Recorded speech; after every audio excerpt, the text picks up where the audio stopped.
Hi guys, lulutuin ko na tong pansit na to. First time kong magluto ng pansit na to na malapad. Malapad ang noodles. Magdahan-dahan lang ako kasi tulog ang asawa ko. Dati pa to, pinabili ko asawa ko ng hibi. Ito ang binigay. Alamang naman to eh. Lutuin ko to para mamaya pag humingi siya, luto na.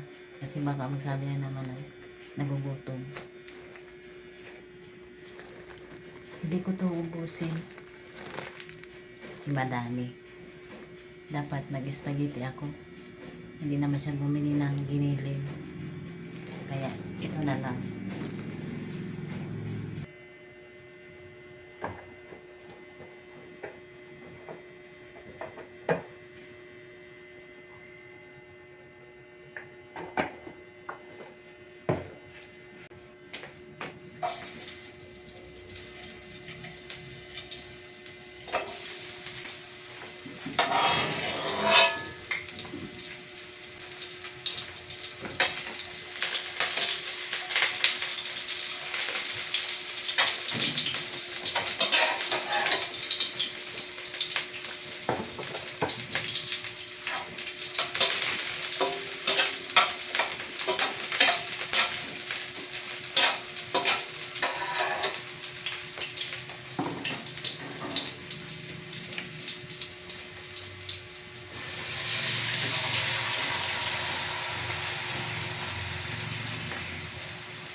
Pakulin ko lang yan guys hanggang lumambot itong pansit bato. Ito naman ay babalutin ko para hindi mag-umoy. Gising na yung asawa ko.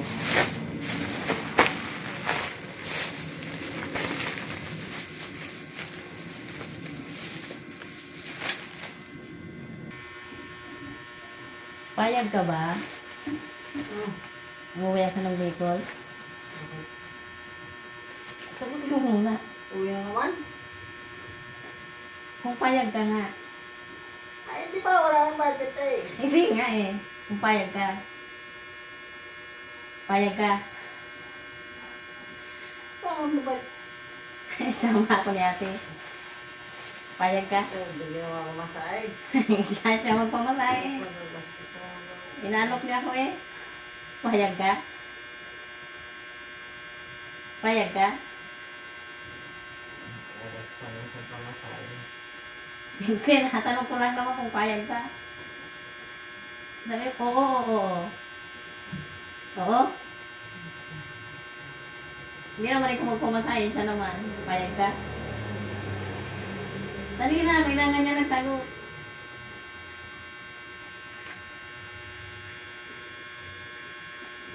Uy, kailangan niya nagsagot. Replyan ko.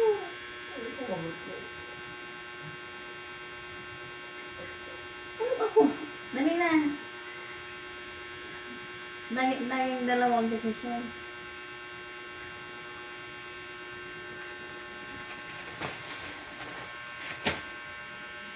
Dinanong niya ako kung sasama daw ako sa kanya. Sabi ko magpaalam ako sa'yo. Ano nga, payag ka? Sabihin mo na kasi.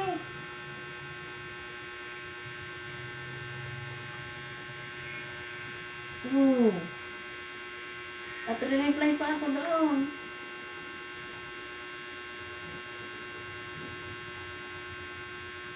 Malaking gagastusin siya naman.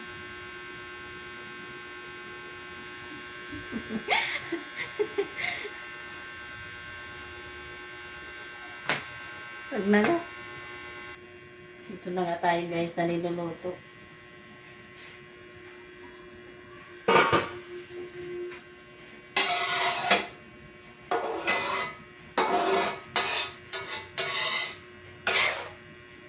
Ang gusto nito pag malambot na.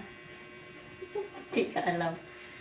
Ngayon lang kasi ako guys, ngayon lang kasi ako nagaluto ng ganitong pansit bato na malapad ang noodles.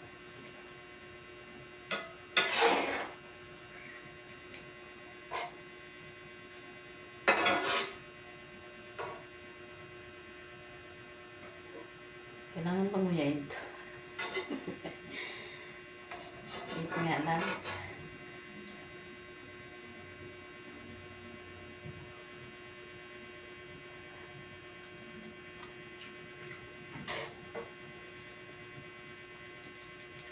Ang tigas. Kailangan ng mahabang pakuluan ito.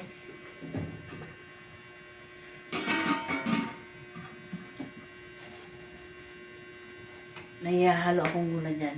Hininaan ko para hindi matuyo yung sabaw. Ito. Cauliflower. Bumili ang asawa ko. Dalawa. 100.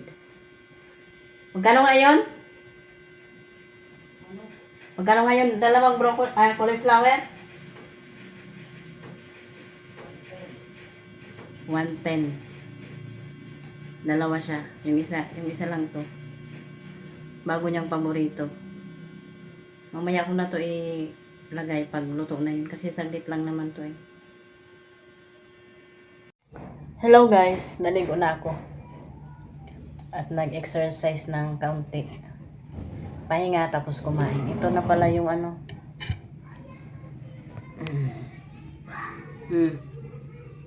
Yung tirang pansit. Ito na lang ang kakainin ko kasi wala nang ulam eh. Pinabaon ko na lang sa asawa ko. Maya-maya magsamsam ng sinampay pag madilim na. Kasi naglaba ako kanina eh. Ayan yung hose, hindi ko pa naliligpit.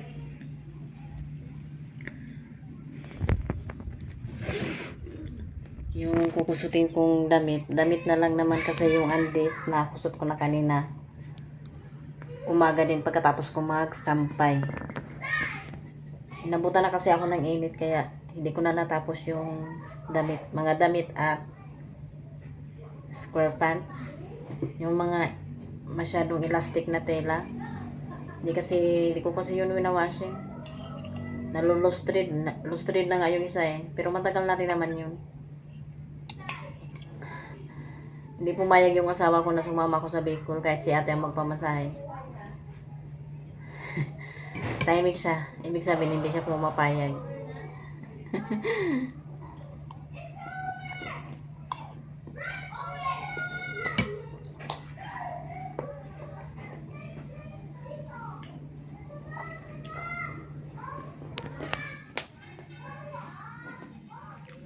Padilim na eh.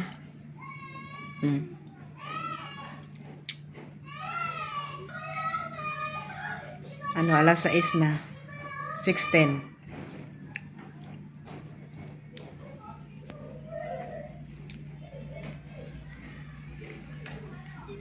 Yan, kita nyo ba yung mga sinampay ko? Ayan o.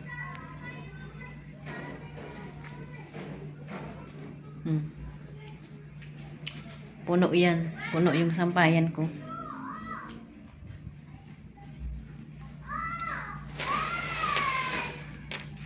Ayan naman yung sa ayan o, planggana. Akababad. So, yun lang guys ang aking pa-video.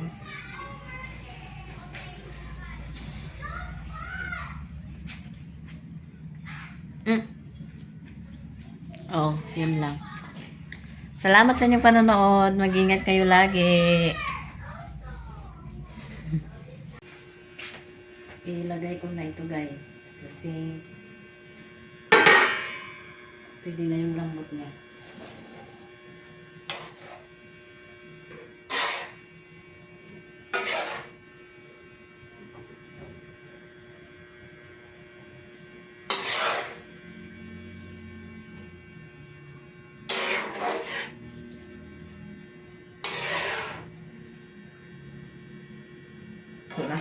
Gugulat ako. Kakalagay ko lang ng ano. Pero saglit lang naman to.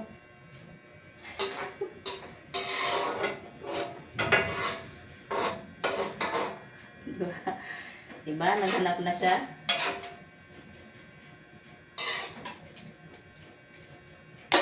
Just 3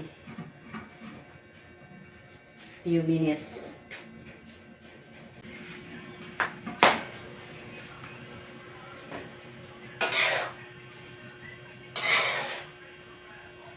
Amoy na amoy ang alamang. Okay na to. Baka matuyo pa. Sandukan ko na siya. At ako para lumanig na.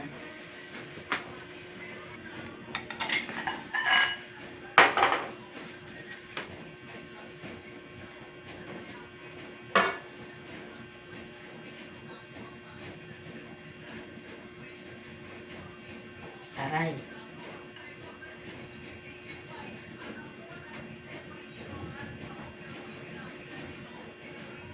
Haba.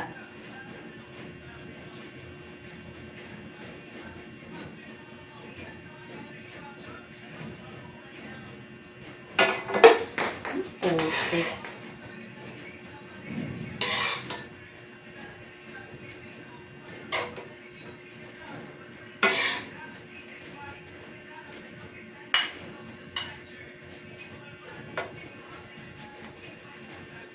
Wala pa itong sabaw.